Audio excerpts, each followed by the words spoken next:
Thanks so much, Francisque. Ricky, great to see you.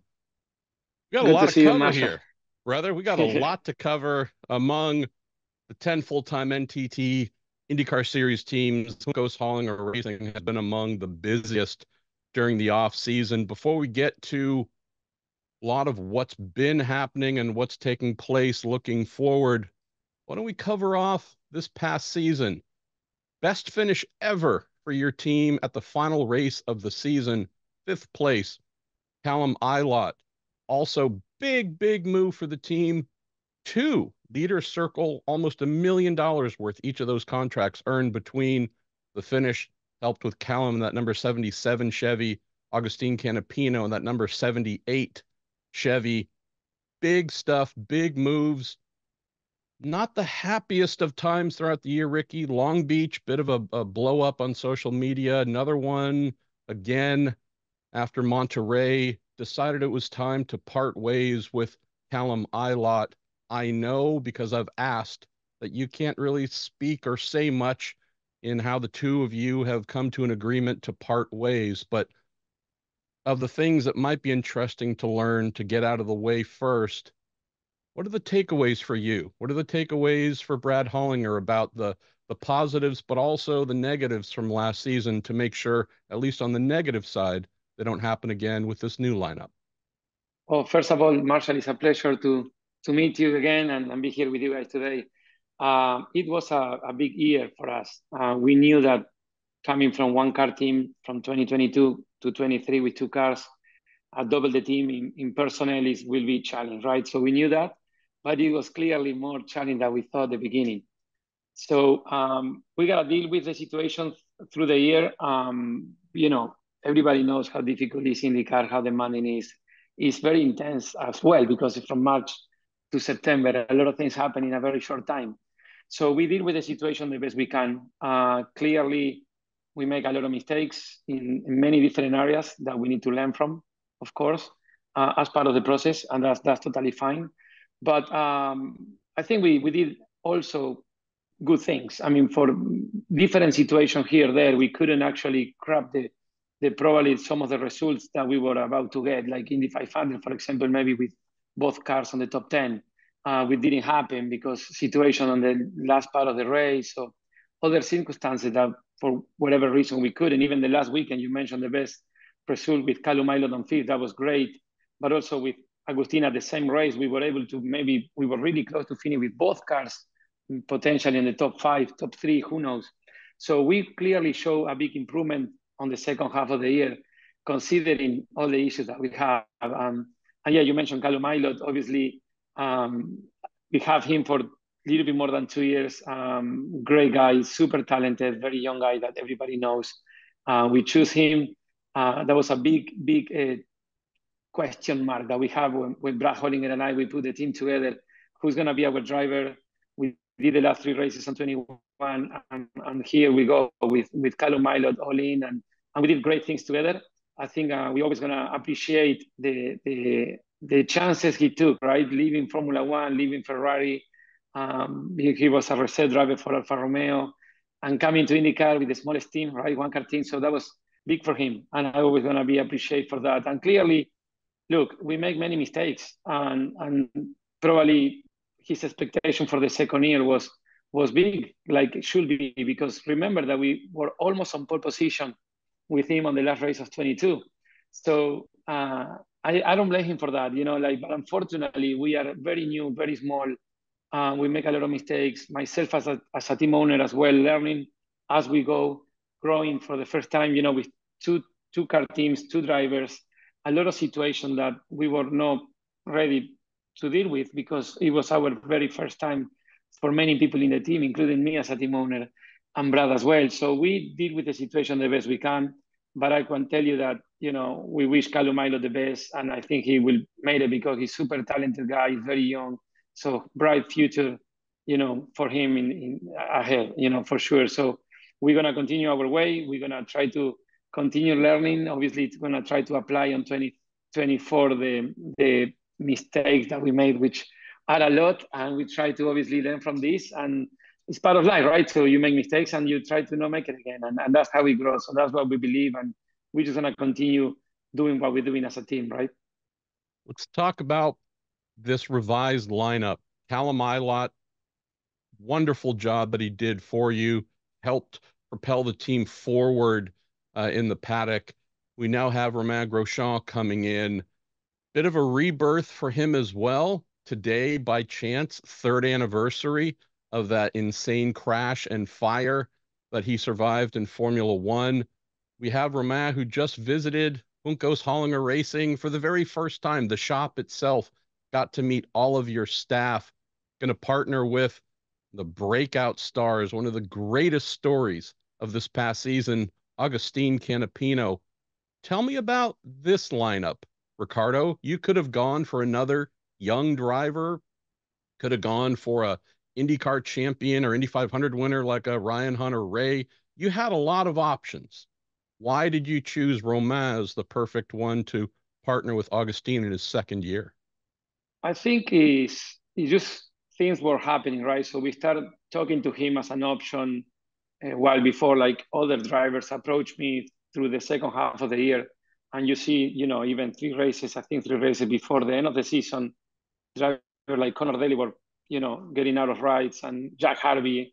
Unfortunately for those drivers, they don't even were able to complete the season. So that's obviously never good to see. But we were talking to many people, right? Many drivers, like you said.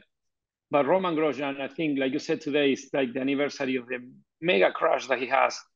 And I see him, to be honest, like a real poor race car driver. Like he's gonna go for whatever it takes. And it's a little bit of what Agustin is as well. The way I feel and I live motor racing myself as well. And Brad as well. So it's kind of matching everything, right? So when you have this list of things, but that goes more than just the driver itself on the outside of the personality of the experience. And so when you put together the whole package, uh, for us makes a lot of sense. We bring someone now with experience before we have two young drivers. I mean, Agustin is not young, but he's new, completely new, and not only in IndyCar, in open wheel, right? Just it's crazy what he actually did this year, because he's very amazing. The performance at Texas, first time in the ovals, like he did many things that can show the potential and the talent he has, even when he's 33 years old, but he's very new for open wheel and IndyCar. Same as Callum Ilott. So now with Roman Grosjean, we bring someone with mega experience that went through everything in life, went through everything in racing, and still young enough to compete at the high level of IndyCar. I believe that you can see other examples of, Elio, Tony, Scott Dixon are the kind of the oldest and they still performing. Never mind Scott Dixon, right? But for many different components, the marketing aspect as well. That's why we choose him, and I think so far it's been great. So far it's been a lot of good chemistry, connections. Like you said, first time ever at the shop yesterday. He meet everybody here. At least the guys were here because some of the guys are out of town, and Agustin is in Argentina racing this weekend. But obviously they know each other from the championship. But so far it's been great. He's been great in corporation. I think he's happy. And I think he's, to be honest, coming from a difficult season as well. For him, as a driver, the last two seasons, I think he needs results. He's looking for finally get it. IndyCar is difficult, right? I always said that Joseph Newgarden, I think, he won the championship with Penske after 6 seasons of IndyCar, and he's one of the top drivers. You can see Herta, Pato, Rinus VeeKay. I mean, how many years already they have in IndyCar and how difficult it is to win a championship, right? So I think when we put together our mindset and the level and the reality of our team today compared to what he can bring and where he is as well, we believe that makes perfect sense and combination to get the results that he needs as a driver and we need as a team. Got to admit, though, Ricky, there's one major flaw in your decision to hire Grosjean. I texted him just before we went on here and said, "Hey, I know you're at the shop. You should pop your head in and say hello." And he said, "I can't. I'm at lunch." I said, "Where?" He said he's getting lunch at Chipotle. And I'm like, oh man, there's no bigger dishonor than that. I'm like, I gotta believe Ricardo can point you towards better Latin American food than frickin' Chipotle, Grosjean. He's like, I welcome that. I welcome the information. So we're gonna have to tune that up on your guy, Chipotle. Come on, man. Yeah. Let's talk about the team side, the operations side, Ricky. So Dave Morgan, I think I saw Dave was he on Canapino's car this past year? Dave's been around the sport for a long time, team manager at times, but a while ago, someone that a lot of people know, but I think also came as a surprise. I know I got a lot of questions from folks in the paddock when you announced Dave was going to be taking over for the great Vince Kramer as your team manager. Tell us about that decision and what was it about Dave that you thought this is the right guy to help us in year two of being a two-car team? Yeah, so basically, we hired obviously a lot of people starting 23 and late 22, and David was one of those guys, and was in the 78 car, kind of oversee everything, has a lot of experience. We knew that when we coming in, he did not have a specific role on anything really. He was just an oversees everything, but became a good part of the team with the people, right? With the from the from the floor, from the bottom, right? Like let's say the mechanics, the truck drivers, the loading, unloading, and believed by the like you mentioned the great Vince Kramer, which we're good friends. I always gonna be really appreciative for what he did for us when I really need him. He never doubted and coming to us, no question, right? So he's been great, and I learned a lot from Vince, to be honest. So then I think the advantage with David was he was able to work and be led by me and Vince and the engineers and go through things right and wrong that we did clearly through 23.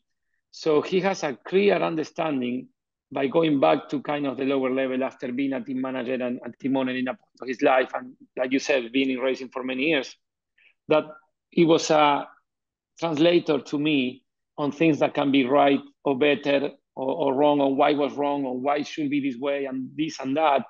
And the relationship he built with the guys, it was really good. Actually, when I named him as a team manager, I saw the faces on the floor, and everybody was really happy for him to be the one. And I thought that was obviously not many other options anyway. It's not like, okay, there is actually 10 options and never mind that way. So I felt that that was the right decision because he already knew the team versus bringing someone new and start over again. And I think it was the right move. We'll see. Time will say. So far, he's been great. He's been a good help.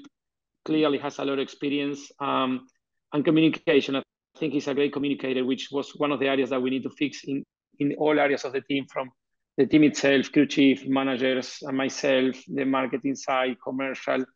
It was a lot of miscommunication in the team. Was I think one of the biggest problem we have through the last year and the year before as we grow, right? One of the components that we need to fix. And I think with David now is getting much better, which is very important because as we grow and I just keep growing as a company, not just only for the IndyCar team itself here, myself is being divided by many different areas and it's been tough. So I kind of need a really more than one right hands and assistants and a lot of things, a lot of communication with Argentina in Spanish as well. And the potential racing IndyCar over there that we can talk in minutes, but it's been a lot in my plate.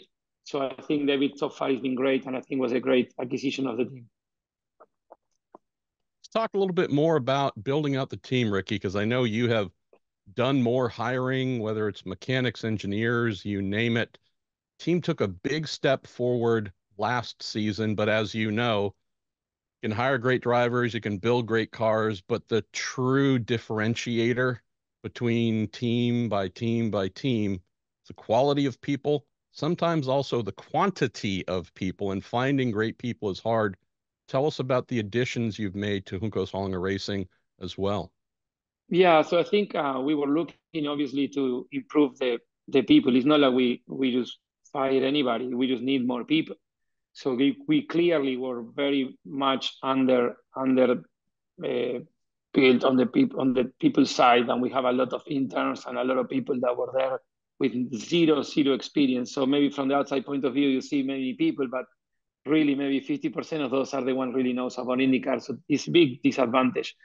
We were looking for these guys through the last year and 2 years, and and some of them became available. Some of them came from Europe. There is a couple good mechanics that came from Europe as well with a great experience, high level of mechanics, new engineers, very high level of engineers as well. So just to give an example, last year from 10 engineer group were 3 full-time and 7 part-time. Ooh. Now we keep the same 10, but now we are 9 full-times and just 1 full part-time, for example. So that alone makes a big difference. It's been hard to work like this with people part-time, and Agustin Canapino has, for example, 4 different engineers through the year, which is crazy to believe, but it was what it was, and we try to make the best. Obviously, at this level, it's a huge disadvantage. It's not the same to be an engineer for one of races and here, there, but not there, and just coming last minute is so hard for the engineers as well, because it's obviously not the full preparation and it's very difficult. So, but it's what it is, right? So it was our situation. So I think now we're going to see a big step forward on that end, right? We're still looking to try to fill a little bit more positions, but we are almost full and really happy for what we have now compared to last year. I think it's mega change. And then the other thing is you mentioned the quality of the people. Look, it's a spare series, right, in a way, because it's the same car for everybody. And now you have the areas like dampers where it's no rules, which I love. I love because you can do something, right?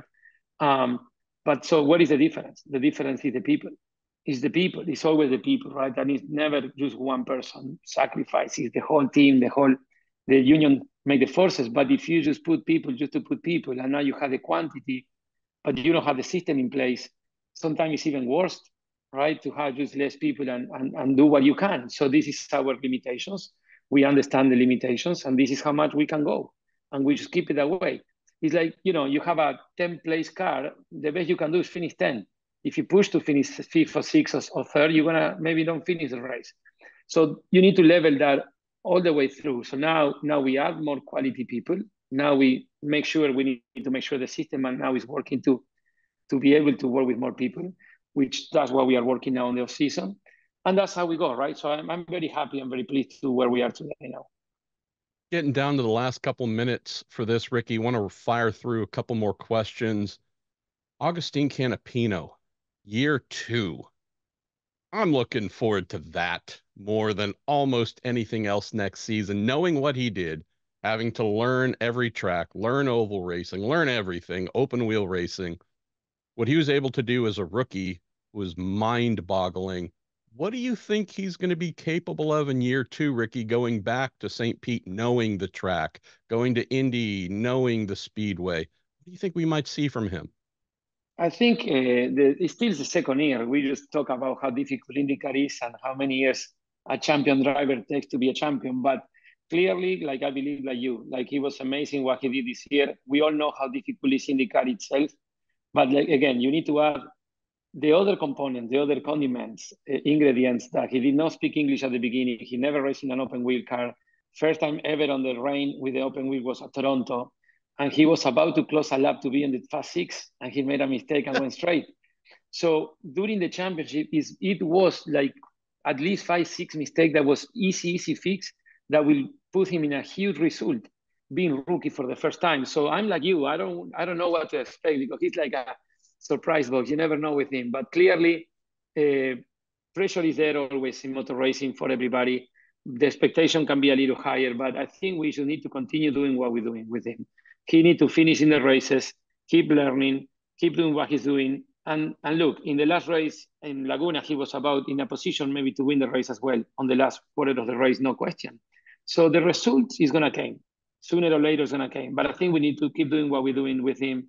And it's been great to see him because it was a big gambling as well for Brad and myself to choose him. But I think was the right move. And you guys can see that. And let's see what happens on this year. But like you, right? Like second year for him will be looking for something obviously better, but no pressure. We just need to keep doing what we're doing, and the results for sure will come. So on Monday, we had Penske Entertainment IndyCar CEO Mark Miles here on the EPARTRADE Racer and Speed Sport interview series. One of the questions posed to him was Argentina, going racing there, postseason in 2024. This is something, this has been your baby, Ricky. I mean, you've been trying to make this happen for a while. Mark said it seems like things continue to move in a good direction. What can you tell us from your end as someone trying to help promote and make this happen? Yeah, so obviously, like we working on this for many years. Mark and myself, I remember 2014, I think, or 15, we signed the first agreement for me to represent IndyCar and try to make a race in Argentina. We took the car last year in November. We did an exhibition and it was absolutely mega. Um, People don't know what they don't know until they know it, right? So I keep saying how much passion we have for motor racing, and it's insane, it's crazy. It is crazy. So imagine when Agustin went there for the TC race, the first one in the middle of the championship, 3 races before the end.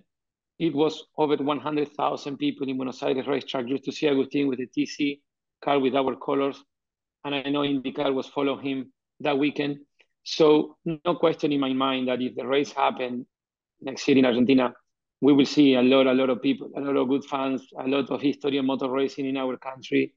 Remember that IndyCar first time was there in 71 in the Rafaela Oval, 300 mileage. Alan Senior won the race and it was mega. And people just, I'm telling you, people just cry, literally cry, cannot stop crying when they saw Agustin and the race car in Argentina after 51 years. And they following us now even more because Agustin obviously participation here brings more eyes to the TV broadcast, and all the races was broadcast live in Latin America, but obviously in Argentina. So it's mega followers now. A lot of people now are following IndyCar even more and more as we go. So I think it makes sense for everybody. I think it's, keep branding IndyCar all around America as well. Why not, right? And now you go to a country that is been in motor racing from the beginning, from Juan Manuel Fangio, early 1930s, when we were having, even before Formula One was born. So I think it's going to be great. I hope we can make it happen. We still going forward, like Mark said, we are still in the final negotiation part, presidential election in Argentina last weekend. So we will have a new president in a week from now, or 10 days. So very excited for the new times for Argentina as well, because as a country, we suffered a lot of economical and social problems. So I'm always trying to help my country. I always say that I'm who I am because I lived 26 years in Argentina, and give me a lot of things, a lot of hope. But clearly, United States, I always say, welcome me with the open arms. I'm American now, became citizen in 2012. And for me, it will be a dream came true to make the race. And hopefully, many people here see the same way that I'm seeing, and it's a good opportunity for everybody. Amazing. All right, we're going to close on this, Ricky. We had Grace here watching a couple days this week. She wants to get in as a race car engineer into the sport. You have a lot of folks knocking on your door, calling and whatnot, who've wanted to do that, who've done that over the years, or mechanics or other positions through your junior open wheel activities, right? Great success. Juncos Racing throughout the years on all levels, won a race last season in Indy NXT. I don't know if you're ready to announce who's driving for you in 2024, but at least tell us some of the things you're working on coming back, trying to become another championship winning team there and putting together more crew. Yeah, so the Indy Next team, we have this team since 2015. We won 2 championships. Last year, we were able to win a really great race in Indianapolis with Matteo Nannini. And now this is the springboard, right, for not just drivers, but engineers, mechanics, marketing people, social media. So the team it will be our junior development team, but not just for drivers only. Remember that we partner as well with McLaren team.